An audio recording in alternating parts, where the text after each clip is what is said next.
The story goes that his master was twisting his leg as punishment, and as the bone was about to snap, Epictetus looked up calmly and said, "You're going to break it." When it snapped, he simply added, "I told you so. Whether this story is exactly true doesn't matter. What matters is what he built from that moment of absolute powerlessness. Because that broken leg didn't just change his body.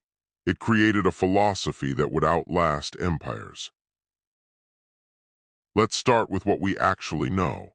The historical sources are incomplete. Epictetus never wrote a word himself. Everything we have come second-hand, mostly from his student Arrian, who transcribed the Discourses and condensed them into the Enchiridion. The broken leg story appears in later sources, including the writings of Origen and the historian Celsus. The details vary. In one version, his master Epaphroditus deliberately twisted his leg as punishment. In another, the injury resulted from prolonged neglect, a chronic condition worsened by an owner who saw his slave as property. The famous exchange may be exactly what happened, or it may be a story polished over centuries into a parable, but here is what is not disputed. Epictetus was lame for the rest of his life. He walked with a limp. He lived with chronic pain, and he never once used this as an excuse. Instead, he turned his body's limitation into the foundation of an entire philosophical system. If you've watched the earlier video on Epictetus's life, you know the broad strokes. Born a slave, studied under Musonius Rufus, eventually freed, built a school in Nicopolis that rivaled any in the ancient world. But that biography moves quickly past the broken leg. This video stays with it, because the leg isn't a footnote in his story, it's the origin of everything he taught. Most people, when they experience a catastrophic physical injury, go through a predictable sequence: shock, grief, anger, despair, and for many, a long period of defining themselves by what they've lost. The injury becomes the central fact of their identity. They become the person this happened to. Epictetus did something radically different. He didn't deny the injury. He didn't minimize it. He didn't pretend it didn't affect his life. What he did was refuse to let it define what was possible for him. Somewhere in the aftermath of that break, whether it happened all at once or slowly over years, Epictetus arrived at the insight that would become the cornerstone of his philosophy. There are things the body can endure, and there are things the mind can choose. These are two different domains, and the second domain is always free. Think about what this meant for a man in his position. He was a slave. His body literally belonged to someone else, and now that body was broken. He had no legal rights, no physical autonomy, no way to fight back or escape. Every external avenue of freedom was sealed shut, and yet instead of despair, he found the one door that no one could lock: his own judgment, his own interpretation. His own choice of how to carry what had been done to him. The master could break the leg, the master could not break the will, and that distinction, discovered in pain, became the most important idea Epictetus ever taught. In the Discourses, Epictetus tells his students, "Lameness is an impediment to the leg, but not to the will." He says it plainly, almost casually, as if it were obvious, but there's nothing obvious about it. It took a lifetime of pain to arrive at that sentence, and the depth of it only becomes clear when you understand what he's really saying. He's not saying the leg doesn't matter. He's not saying you should ignore physical reality. He's saying that every limitation has a boundary. The leg is limited. The will is not. The body can be constrained. The mind can choose its response. And the moment you understand where the limitation actually ends, you stop granting it power over things it was never able to touch. He extended this principle to everything. Poverty is an impediment to wealth, but not to character. Exile is an impediment to location, but not to peace of mind. Illness is an impediment to the body, but not to the capacity for courage. Even death, Epictetus taught, is an impediment to life, but not to the dignity with which you face it. Every one of these teachings traces back to the leg. Every one is the answer to a question that was forged in that moment of powerlessness. What can they actually take from me? And the answer, discovered through the worst kind of experience, was always the same.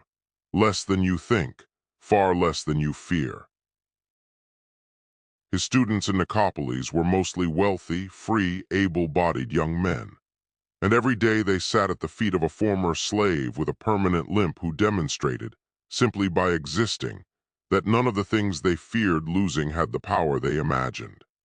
In the 1990s, psychologists Richard Tedeschi and Lawrence Calhoun identified a phenomenon they called post-traumatic growth.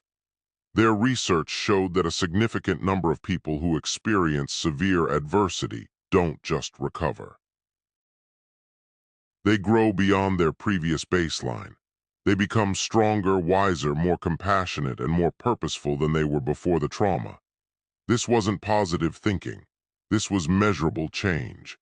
Tedeschi and Calhoun found that post-traumatic growth tends to occur in 5 areas: greater appreciation for life, deeper relationships, a sense of new possibilities, increased personal strength, and spiritual or philosophical development.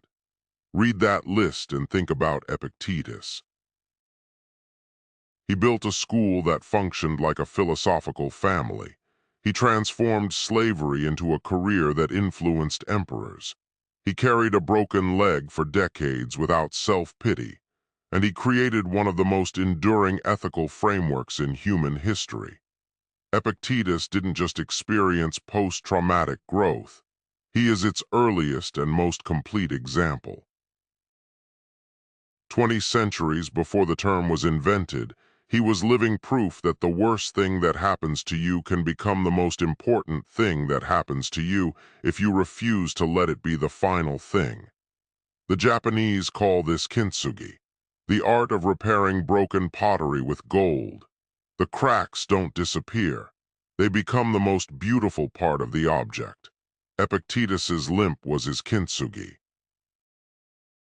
It was the visible evidence of a break that made him more, not less, than he was before. So here's the question this video has been building toward. What is your broken leg? Not the small inconveniences, not the bad days. The real thing.